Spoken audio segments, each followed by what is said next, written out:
그 실동안에 보나파르트님이 댓글 써주신 건 다 읽어봤으리라고 생각하고 방송을 하겠습니다. 보나파르트님의 의견 수준 높은 견해 고맙고요.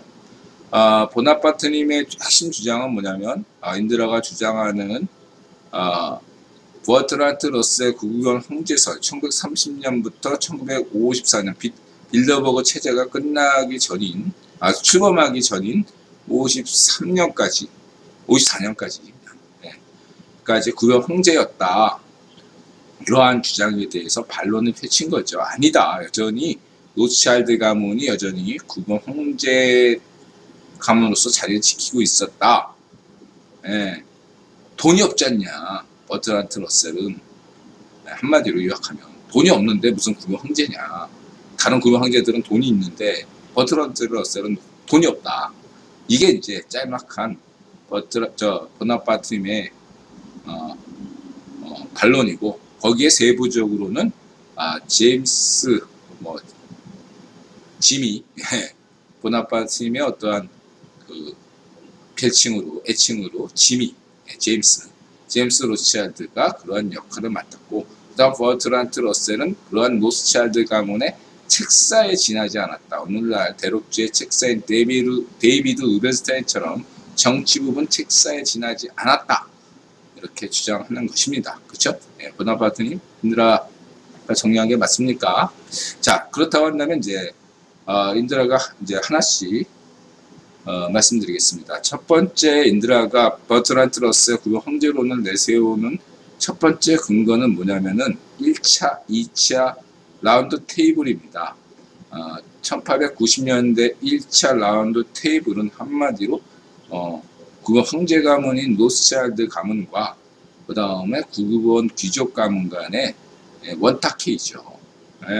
이게 1890년대. 그래서 그때 결정된 게 남아공 사태라든가 이런 것이 였습니다. 그때는 분명히 로스차일드 가문이 우위에 놓여 있었습니다. 대부분이 로스차일드 가문의 결정대로 갔습니다.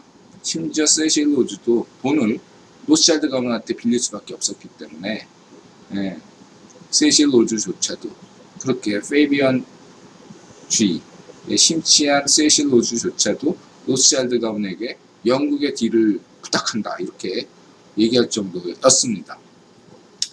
근데 이게 300위원회가 1897년에 탄생하면서 300위원회 전신은 동인도 회사 이사진이죠. 로스차일드 가문에게 패배한 영국 부분 귀족 가문들의 결사체가 300인 위원회입니다.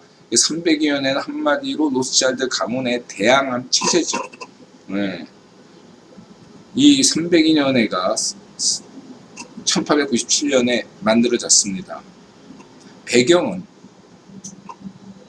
몇 가지가 있죠. 첫 번째가 로스차일드 가문에 의한 동인도 회사 파산으로 인해서 동인도 회사 이사진들이 경각심을 가졌다는 것. 그 다음에 1890년대 베어링 가문이 파산했다는 것. 또 하나는 페이비안 협회가 유대인 네트워크 로스차일드 가문에 대해서 저항하기 시작했다는 것. 그 다음에 이거는 또 다른 이유인데 1880년대부터 그 영국의 구경 귀족 가문을 세력을 약화시키기 위해서 로스차일드 가문이 내세운 책략이 뭐냐면 영국 부동산 정책이었습니다. 영국 부동산에 엄청난 과세를 때려버립니다. 지금 무차지 파시는 것처럼. 그러면 어떻게 되죠? 땅은 무진장 많이 갖고 있고, 그런데 이게 현금이 없어. 영국 구경 귀족들이 공작 가문, 백작 가문 이런 사람들이 날고기는 백작 가문 사람들이 공작 가문들이 땅은 무진장 갖고 있는데 이걸 보유세를 내야 되는데, 세금을 내야 되는데 세금 내 현금이 없는 거야. 그 자기 조상 대대로 가져왔던 물려왔던 땅을 매각시킬 수밖에 없는 상황에 놓여 있었어요. 그래서 상당수 그분의 고위 공작 가문들이 심지어 버트란트 러셀의 직계인 원래 이제 러셀 가문은 반계잖아요. 백작 가문은 이 베드포드 공작 가문에서 나온 가문 아니에요? 베드포드 공작 가문마저도 예, 흔들릴 정도였어요. 부동산 가세 엄청나게 때리는 바람에. 그래가지고 그다음부터 베드포드 공작 가문에서 원한을 갖기 시작했고, 예, 공식 석상에서 예, 요왕님, 예, 황태자가 너무 네티 로스차일드, 너데니엘 로스차일드하고 너무 가까운 것 같습니다. 아무리 케임브리지 동기라고 할지라도 이렇게 직언을 할 정도로 예, 굉장히 사이가 안 좋았어요. 그래서 예, 1900년대 들어서 20세기에 들어서면서 2차 라운드 테이블이 형성되는데, 이때 주요된 논의가 뭐냐면은 예, 그때 영국 구번 귀족들 사이에서 정치 중심으로 갈 것인가 경제 중심으로 갈 것인가, 이 얘기 논란이 있었어요. 그래서 분명히 두 분파가 있었습니다. 하나는 예, 정치 우위로 간다는 것은 로스차일드 가문의 경제력을 인정하되 정치는 우리가 잘하니까 영국 구번 귀족이 계속 가야 된다, 이런 주장이 있었고, 또 다른 하나의 주장은 예, 경제가 모든 것의 중심이니까 정치도 로스차일드 가문에게 맡게 된다, 이렇게 나눠졌다. 그런데 이 2차 라운드 테이블 원타키의 주요 의제는 무엇이었냐면 영연방 국가 건설입니다. 예, 새로운 신민주의 정책을 펼친 것이 영연방 국가 건설인데, 근데 영연방 국가 건설의 핵심은 인드라가 뭐라고 독특하게 규정했습니까?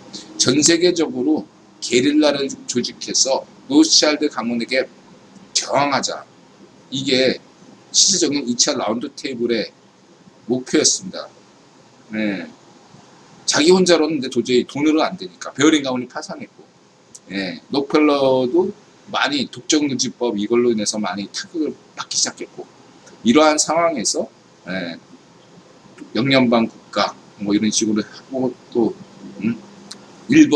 일본대로 로스차일드 가문에 저항해라, 러시아는 러시아대로 예? 저항해라, 미국은 미국대로 저항해라, 이런 식으로 예, 판을 짜기 시작한 것이 영국 구원 귀족이고, 그러한 어떤 책략을 내놓기 시작했던 게 바로 버트란트 러셀이에요. 그래서 버트란트 러셀이 1905년에 페이비안 협회에도 가입하고 300인위원회 회원으로도 된 겁니다. 1905년부터 버트란트 러셀은 구형 황제가 되기 전에 분명히 책사로 인정받아서 활약하기 시작한 겁니다.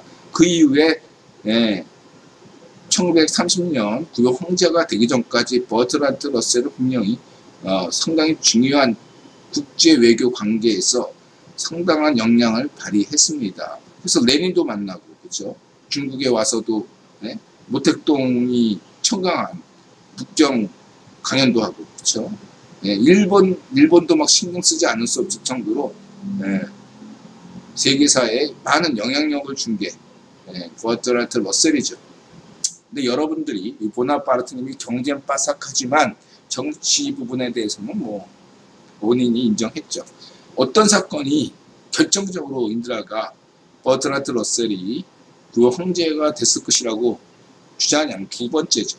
여기서 두 번째, 1920년대는 영국 노동당 정부가 들어섭니다. 국유본이 설계한 대로 노동당이 들어선 거, 1차 세계대전을 후속 처리를 하기 위해서 예정돼 있었던 겁니다. 그러니까 이 노동당 정부가 들어섰 때, 이 노동당 정부 안에는 버트란트 러셀과 페이비안 파가 있고, 다른 파가 바로 로스차일드 파가 있었던 겁니다. 버트란트 러셀 파는 주로 여성과 사무직 이런 쪽에 집중돼 있었던 반면, 이 로스차일드 파벌은 대부분이 탄광노조였어요. 그때 세계 최초로 총파업이 영국에서 발생합니다. 탄광노조의 파업이었죠. 세계 최초의 파업이었는데 단 6일 만에 끝났습니다. 이때 트로츠키가 이제 영국도 사회주의 혁명을 해야 된다, 열심히 선동을 했어요. 이 트로츠키가 누구 지시를 받고 그렇게 열심히 했을까요? 바로 파리 로스차일드죠.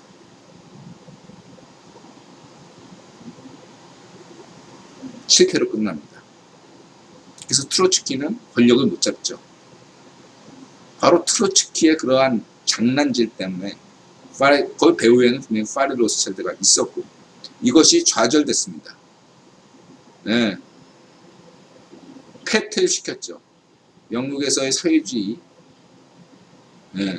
소비에트화를 완전히 격퇴시키고 이거에 대해서 영국 구명 귀족이 일치단결해가지고 보기 드물게 일치단계에서 그동안의 각자의 이해관계 때문에 분열돼 있었던 게 그 영국 구명 귀족인데 이 6일간의 총파업이 그러한 사건을 겪고 난 다음에 영국이 엄청나게 소련에 압박을 가기 시작한 겁니다. 그래서 소련 정권이 굉장한 위기감에 몰려 있었습니다. 영국과 소련이 뭐 외교관계 뭐 파탄나고 그래서 소련에서 어쩔 수 없이 그래서 중국에서 공산당은 국민당 밑으로 기어가라. 그 나온 게 1927년에 뭐 이렇게 결정이라고요. 네. 그런 결정도 나올 정도로 그러니까 자기가 살아야 되니까 꼬리 자르는 거지. 네. 그런 식으로 하면서 했는데도 영국에서 계속 압박을 가하고 있었어요. 그러다가 스탈린이 결국 축출되죠.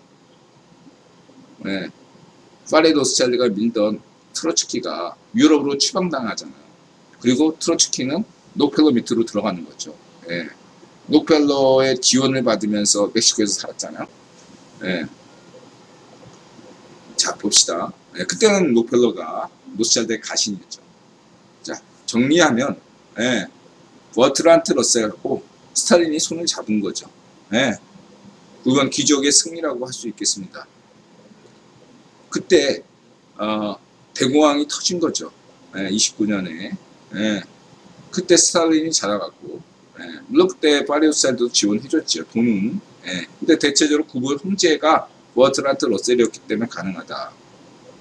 이렇게 보시면 되고 스탈린은 하고 파리 로스차일드 관계는 이게 맨 처음에는 갑이 스탈린이 아니라 파리 로스차일드였다. 이게 이제 언제 바뀌냐면 35년인가 36년에 암살 미수 사건 때문이라고 하지만 그게 아니고 그 파리 로스차일드의 정치를 담당했던 에드몽이 화병이든 노안이든 죽는 바람에 공백기가 생기는 바람에 스탈린이 자 이제 때가 왔다. 독립할 기회가 왔다. 그래가지고 그때부터 무자비하게 유대인과 프리메슨을 숙청하기 시작한 거죠. 프리메슨 계열은 누구죠? 버트란트 러셀 계열이고 유대인 계열은 파리 로스차일드 계열인 거죠. 이렇게 무자비하게 숙청을 한 거예요. 이런 역사가 있다. 이러한 관계에서 인들라는 버트란트 러셀을 그 형제로 보고 있다. 그러면 제임스의 역할, 그러니까 지미의 역할을 이렇게 보나파르트님이 강조하시는데 이 지미의 역할은 뭐 위키피디아에서 나온 것은 거의 찾아볼 수 없지만 그런 어떤 숨은 역할을 있지 않겠냐 하지만 만약 있었으면 위키피디아에서 나옵니다. 역사가 이제 됐기 때문에 지금 뭐 나와도 시푸스나 이런 사람들 나오잖아요. 중요한 얘기들이 다 나오잖아요. 위키피디아에 그런 기록이 지미가 별로 없다는 건 실제로 한 일이 없기 때문이다. 이렇게 보시는 게 더 합리적이지 않겠습니까? 보나파르트님의 어떤 상상력을 빗댄 소설보다는 훨씬 더 객관적이지 않을까 이렇게 봅니다. 물론 지미가 어느 정도 숨은 역할은 했을 수도 있겠다 생각이 되지만 빅토르 로스차일드가 성인이 되기 전까지 딱 그 나이 정도에 되니까 그러나 인드라가 봤을 때는 당대 그 영국의 정세의 어떤 속사정을 이렇게 봤을 때는 글쎄요 제임스가 그런 역할을 그 형제 역할을 맡았다고 보기에는 매우 어렵지 않나 생각이 듭니다. 그리고 보나파르트님께서는 이런 로스차일드 가문이 페이비언 협회와 그다음에 로스차일드 가문의 어떤 이런 시오니즘 두 쪽을 다 양쪽을 가지고 놀았다. 이렇게 보고 계시는데요. 화폐 전쟁에서 버트란트 러셀이 빅터 로츠차일드한테 너 시오니즘 택할래? 뭐 아랍을 택할래? 거기에서 힌트를 얻으셨는 것 같은데 인드라 볼 때는 그런 얘기를 버트란트 러셀이 했다는 거죠. 빅터 로츠차일드에게. 그리고 빅터 로츠차일드하고 케인즈 사도회 뭐 이렇게 다 연결이 되잖아요. 예. 뭐 제임스한테 사도회 뭐 이런 쪽으로 뭐 특별히 얘기 나오는 건 없지 않나 생각이 드네요. 예. 일단은 그리고 마지막으로 이런 얘기를 드릴 수 있어요. 보나파르트님께서 예. 약해 아무리 똑똑해서는 뭐해 돈이 없는데 이렇게 얘기를 하지만 저 당시는 굉장히 특수한 시대였다고 할 수 있겠어요. 예, 어떤 시대였냐면 굉장히 천재들이 인정받는 시대였어요. 의외로. 예, 뭐 저 미국에서는 하우스 대령 뭐 이런 사람도 나오잖아요. 예, 소설가가 대접받고 뭔가 천재적인 인물들, 예, 테슬라 같은 천재적인 인물들을 굉장히 중시하던 시대였습니다. 저 시대가. 예, 인드라 강조하잖아요. 저 당시에 빅터 로츠차일드도 굉장한 천재였음에도 불구하고 빅터 로츠차일드조차도 버트란트 러셀에게 한 수 접어들 정도로 인드라가 지금 봐도 버트란트 러셀은 천재 중에 천재거든요. 예, 철학책과 철학과 과학을 이렇게 통달해서 거기다 정치까지 수학과 철학에 능통한 데다가 독일 유학가 가지고 헤겔 철학과 독일 노동자 조직을 공부해온 사람이에요. 예, 경험도 되게 많고, 집안도 받쳐주고, 집안도 보통 집안입니까? 그건 단순한 집안도 아니고, 영국에서 가장 영향력 있는 공작 가문인 베드포드 공작 가문의 반개 조직이란 말이에요. 반개 가문이요. 러셀 가문이었다고요. 그 1930년에 버트란트 러셀한테 형이 죽자마자 백작자기를 받았잖아요. 세습자기를. 그러한 것들이 무시 못할 것이다 라고 할 수 있다. 버트란트 러셀이 단순한 책사로 보기에는 여러 가지 영향력을 끼친 게 엄청나다. 당시에는 천재가 중시받았다. 로스차일드 가문도 한 수 접어줄 수밖에 없다. 그런 시대였다라고 말씀드릴 수 있고요. 그 다음에 이제 헨리 키신저 문제가 나올 수가 있죠. 미국에서 우리 보나파르트님이 좋은 정보, 인드라도 몰랐어요. 번디 가문과 심프슨, 갑자기 그자 이름이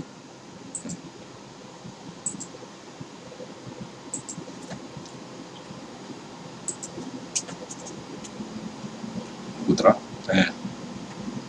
그리고 윌리엄 베버리지가 유명한 사람이죠.